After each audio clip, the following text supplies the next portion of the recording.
Ah là là, ma voiture est en train de rendre l'âme. Il serait temps que je m'en achète une neuve. Mais bon, quelle motorisation choisir? Une électrique, une hybride, une diesel ou une essence? Ah mince, mais en essence, en 2035, ça risque d'être terminé tout ça. Ah là là, que faire? Qui peut seulement répondre à cette question dont je suis en train de me poser depuis 2 secondes? Carte Alpha 17. Bienvenue à toutes et à tous, c'est Carte Alpha 17 dans son garage et aujourd'hui on va parler d'un sujet brûlant, au sens propre comme au sens littéral, parce que oui on va parler d'essence et à un moment donné quand c'est de l'essence c'est pour brûler, pour que ça fasse comme ça le moteur. Quelle technologie de motorisation choisir aujourd'hui? Est-ce qu'on va choisir essence, diesel, hybride ou électrique? Et surtout, comment la réglementation européenne va transformer le paysage dans les années à venir? On parlera des avantages et des inconvénients de chacune. Et que signifie vraiment l'interdiction des voitures d'essence, et diesel neuves à partir de 2035 selon le règlement UE? Allez, c'est parti. Cette vidéo, encore une fois, va se composer en plusieurs parties. On va parler tout d'abord, et pour commencer, de l'interdiction des voitures essence diesel neuves en 2035. En avril 2023, l'Union européenne a adopté le règlement Fit for 55 ou Fit for 55. Je ne sais pas comment le dire en fait, parce que si c'est normalement si ça commence en anglais, je dois terminer en anglais. Fit for 55, la réglementation des normes de CO2 pour les voitures, appelé règlement Union européenne 2023/851, qui impose que tous les nouveaux véhicules vendus à partir de 2035 doivent être à émission nette de CO2 nulle. Nul. Autrement dit, plus de ventes de voitures neuves et d'essence ou de diesel traditionnels, y compris certains hybrides. C'est malheureux, hein, parce que en fait l'essence, ben voilà, hein. Tu sais qu'en 2035, à un moment donné, ça va faire on va passer à tu sais, c'est le chargeur que tu branches sur ta prise qui est en train de rendre l'âme, là, que tu entends le courant électrique passer. Ça va être ça tes moteurs en 2035. Bon, je parle de certains hybrides, mais forcément, sauf si elles utilisent des carburants synthétiques, du e-fuel ou de l'hydrogène selon certaines conditions. Ah ouais, c'est pas drôle sinon. Hein. Cela veut dire que tu pourras encore rouler une voiture essence diesel actuelle après 2035 et même acheter d'occasion, mais le constructeur ne pourront plus mettre légalement sur le marché des modèles ne respectant pas ces normes de zéro émission. Et d'ailleurs, pourquoi 2035 ? Parce que l'Union européenne s'est fixé comme objectif la neutralité climatique pour 2050. Et cela nécessite de réduire fortement les émissions de CO2 dans le secteur des transports qui représente une part importante des émissions. Heureusement, là ici, j'ai acheté une nouvelle, full essence, j'ai encore 5 ans à tenir avec. Non, 10 ans, pour être tranquille. Oui, et d'ailleurs, attention, dans cet article que j'ai dit, j'ai vu une vidéo d'un mec qui disait ceci. En gros, les constructeurs qui vendent moins de 10 000 exemplaires de leur voiture, eux pourront continuer à vendre selon un certain alinéa de la loi, pourront continuer à vendre des voitures essence, etc. Comme par exemple tout ce qui est Maserati, Rolls-Royce, Ferrari, etc., etc. Donc en gros, eux pourront continuer à faire brum brum. Mais je peux t'assurer qu'avec ma Hyundai, je fais aussi brum brum. Mais bon, une i20 a déjà été vendue à plus de 10 000 exemplaires, donc... La partie 2 de cette définition, je vais littéralement vous faire des définitions rapides. Avant d'entrer dans le comparatif, quelques définitions pour être clair en l'occurrence. Moteur essence. Moteur à combustion interne, carburant essence, émission de CO2, plus polluant, donc NOx. J'ai noté NOx, mais je sais pas ce que c'est. Particulier selon la technologie. Diesel. Moteur à combustion diesel, généralement plus économe en carburant sur longue distance, mais souvent plus émetteur de particules NOx selon l'âge et les normes. Hybride, alors là, il y a deux sous-catégories importantes. L'hybride. La trisomie revient. L'hybride mild ou classique, sans prise, le moteur électrique aide à la récupération de l'énergie du démarrage, etc.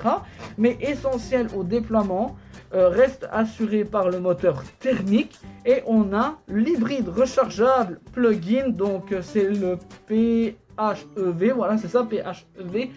Plus grosse batterie, peut rouler un certain nombre de kilomètres en mode électrique pur, rechargeable sur secteur. Et je sais qu'il y a même des hybrides que quand tu roules avec, donc non seulement en roulant ça fait recharger la batterie, Mais en plus, si tu freines avec une voiture hybride, ça transforme l'énergie cinétique en énergie électrique pour recharger ta batterie. C'est ce que mon père a avec sa Toyota CHR. Et forcément, les électriques... Pardon, excusez-moi, je me dis que depuis que Elon Musk a fait son salut... Waouh, ça me... Déjà quand je les ai vus, j'étais là en mode... Mais puis depuis que Elon Musk a fait son signe et qu'il n'a pas réfléchi, à part son fric, il réfléchit pas à grand chose. Mais en gros, les hybrides, donc Battery Electric Vehicle, les BEV, hein, comme ils aiment bien le disent, Ah oui, le Französisch, very good sprechen. Pas de moteur thermique, alimentation uniquement par la batterie électrique, zéro émission à usage. Et pas de pot d'échappement. Qu'est-ce que tu veux avoir du fun avec une voiture électrique? Allez chérie, je reviens hein. Versus une Ferrari. Eh bébé, tu veux monter dans mon voiture? Je vous l'ai dit, aucun effort sur les vidéos, rien du tout. Faut pas s'attendre. Alors là, la partie 3 de cette vidéo, on va faire un comparatif. J'ai pété une applique de la lustre du lustre de ma mamie. Ah mais c'est là, c'est pile là en plus. Voilà. On recommence. Le comparatif des avantages et des inconvénients de l'autonomie, etc. Je vais pouvoir vous faire voir la vérité en face. Tout ça pour qu'au final, toutes nos voitures thermiques vont être importées dans les continents style Afrique ou alors Amérique du Sud. Ils vont quand même aller polluer là-bas. Mais non, mais il faut que l'Union Européenne soit démarquable des autres. Ah, ça me casse les couilles. Je vais vous parler de tout ce qui est avantages, inconvénients, pollution, autonomie et réglementation, etc., etc. Par rapport aux 4 catégories de motorisation, il y aura plusieurs critères dont je vais vous faire face. Il y aura le coût d'achat, le coût à l'usage, l'entretien et fiabilité, pollution, impact environnemental, autonomie et performance, il y a infrastructure, temps du ravitaillement et recharge, et futur par rapport à la réglementation. On va d'abord commencer par l'essence. Au niveau du coût d'achat, c'est relativement faible, technologie mature et nombreuses options. Coût à l'usage, carburant souvent cher, rendement assez faible et beaucoup d'énergie perdue. En termes d'entretien et de fiabilité, composants bien connus, bon réseau, pièces faciles et notamment moteur moderne plus fiable. Je pourrais jamais m'enlever à l'idée la fiabilité des moteurs coréens style Kia, Hyundai et notamment tout ce qui est moteur Alpha. Quoique les nouveaux moteurs Fiat à se méfier quand même. Au niveau de la pollution et impact environnemental, on a le CO qui est élevé, on a l'émission de monoxyde d'azote et particules selon la technologie, impact sur la qualité de l'air et de la santé. Je te dis pas quand je dois courir, parce que comme je fais du sport, je cours en ville, comme je cours en nature, courir en ville, ça me brûle la trachée. Mais vraiment. Autonomie et performance, et une bonne autonomie, rapide à ravitailler, performance selon les modèles et certains essences modèles puissants.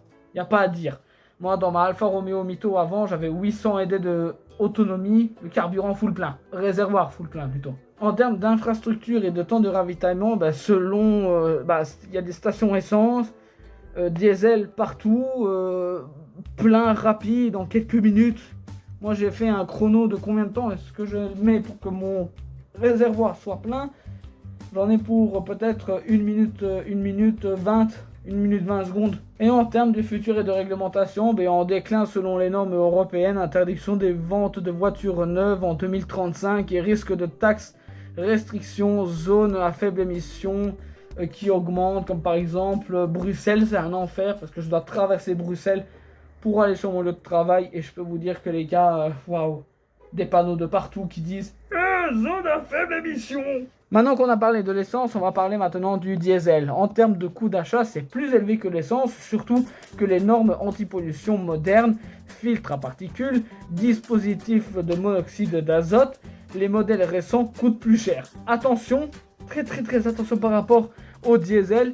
Maintenant, les concessionnaires de maintenant, en 2025, cessent la production de certains modèles de véhicules à motorisation diesel. J'ai posé la question à mon concessionnaire quand j'ai été chercher ma nouvelle voiture. J'ai fait, dites, question comme ça, quand je vais faire mon plein, je vois plus souvent essence que diesel, alors que dans le temps, c'était full diesel. La Skoda de mon père avant, c'était une diesel. J'ai juste posé la question, pourquoi est-ce qu'il y a moins de diesel qui vont dans les stations essence? Tout simplement parce que les diesels, certains modèles, certaines marques cessent la production de tout ce qui est motorisation diesel déjà d'avance. Ok, d'accord, donc je préfère mieux vous prévenir. Les diesels commencent à disparaître petit à petit. En termes de coût à l'usage, on a une meilleure efficacité sur les longues distances, bon rendement, mais diesel souvent plus réglementé, plus taxé et plus le prix du carburant souvent élevé. Bon, après, plus souvent élevé, ça dépend aussi de certaines stations. Certaines stations vont vous proposer le diesel moins cher que l'Euro 98, vraiment. En termes d'entretien et de fiabilité, c'est besoin de dispositifs anti-pollution, donc tout ce qui est DPF, tout ce qui est SCR, catalyseur, etc., qui coûte cher à réparer, voire même remplacer, et entretien plus spécialisé. Tout ce qui est pollution et impact environnemental, c'est moins que le CO2 par kilomètre. Attention, selon l'usage, mais plus de monoxyde d'azote, particules fines, etc. Donc ça reste quand même un problème de pollution locale. En termes d'autonomie, on est quand même sur une très bonne autonomie, un rendement plus élevé, couple au bas régime et bonne performance sur la route. Tout ce qui est infrastructure et temps de ravitaillement, c'est idem que l'essence. Voilà, bien implanté. Voilà. Stations essence un peu partout, même encore maintenant vous trouvez des stations essence où ça propose du diesel, etc. Et au niveau des réglementations et du futur, même solution. Voilà, diesel pur, neuf, interdite, restriction croissante de la zone urbaine pour les véhicules anciens ou très polluants. Alors là, on va passer aux hybrides et aux hybrides forcément rechargeables. En termes de coût d'achat, c'est généralement plus cher que l'essence ou le diesel, dit simple. Surtout les PHEV avec batterie plus matériel électrique. En termes de coût à l'usage, en usage mixte, si beaucoup de courts trajets électroniques, ça réduit fortement le coût du carburant. Recharge peut coûter moins cher que l'essence selon le tarif de l'électricité. En termes d'entretien, c'est tout ce qui est mécanique et électrique, double complexité, batterie électronique, mais souvent moins sollicité pour certaines pièces, donc freinage régénératif, etc.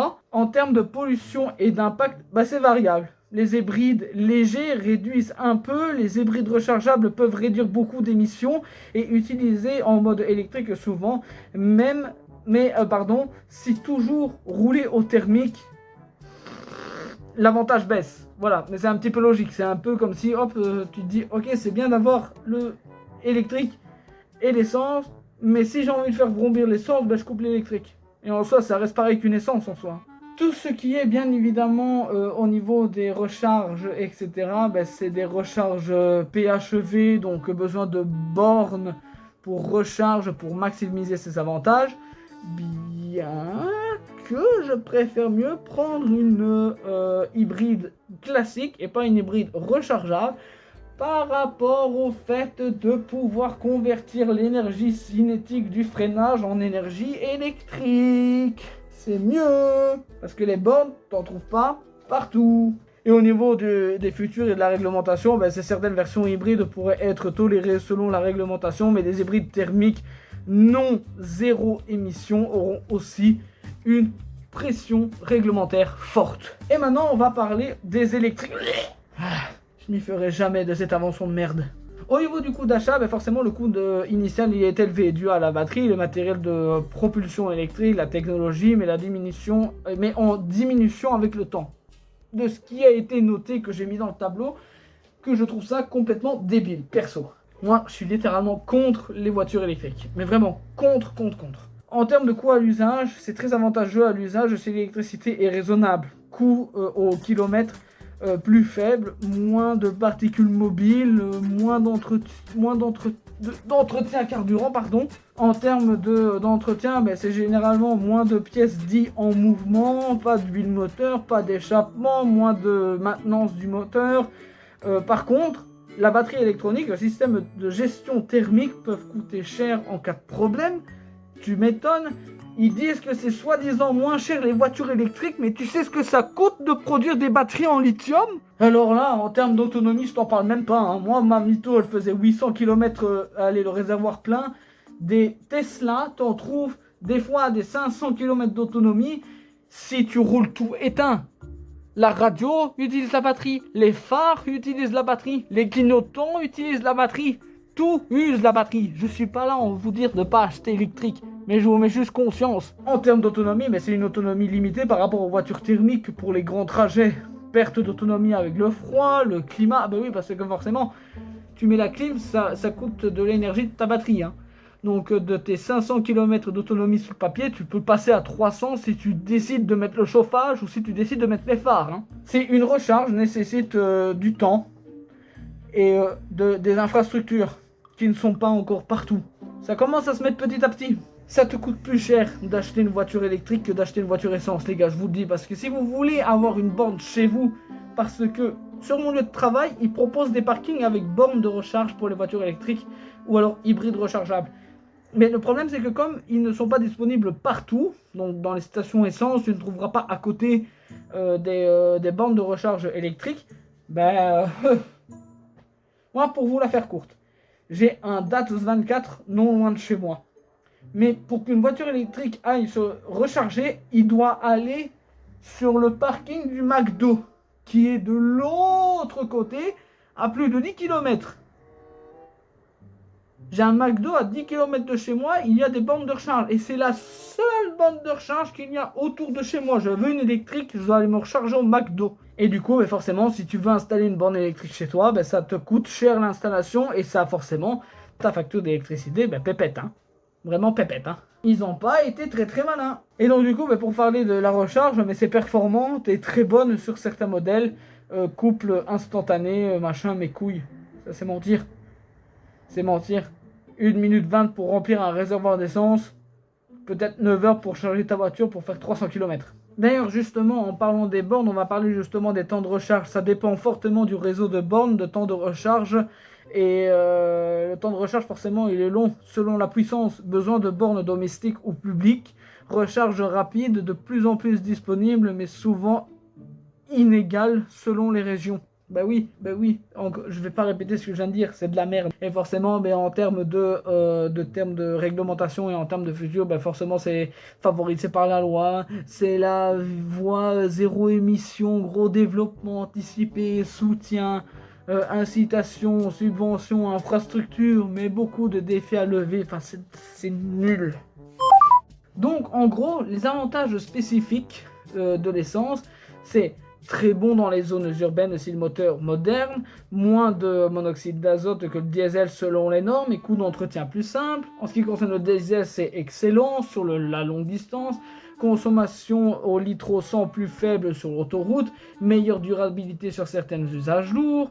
Tout ce qui est hybride et PHEV, c'est idéal pour les conducteurs qui font beaucoup de petits trajets, plus quelques longs trajets. On obtient le meilleur des deux mondes si vraiment on recharge bien le PHEV et si on l'utilise souvent en mode électrique.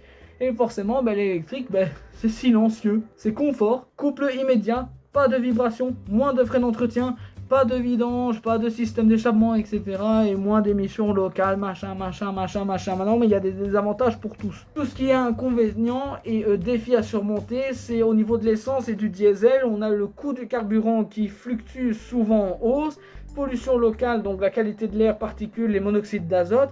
Impact santé environnemental et surtout en ville.